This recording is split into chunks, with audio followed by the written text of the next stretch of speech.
Turo host, how you can actually increase the income, it's simple. It all falls under one simple principle: customer service.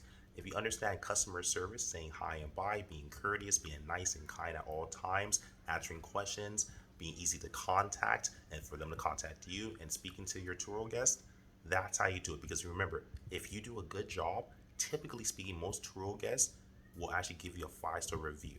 The more 5-star reviews, it's like any other restaurant or establishment, or it doesn't matter where you're going. Like when people want to go to a restaurant, typically, and they look at other people's the restaurant's reviews, how well they're doing, how well they treat the people, and based on that, you get more business. You understand customer service. That's how you can start raising the price. The more experience you are, the more you raise prices. It's like any other field. The more experience, doesn't matter if you're a doctor, an attorney, a businessman. The more experience you have, you typically can usually request more pay. Even if, for example, maybe you start off playing basketball, maybe you play for high school, then college, and now you're experienced, you can play in the NBA and earn more money. It's like this in life. The more experience you have, the more the more you do well. In Turo, it's about the customer experience, because Turo is about the experience. Understand how to treat people right, and they'll come back to you with your Turo reviews. Carlene out.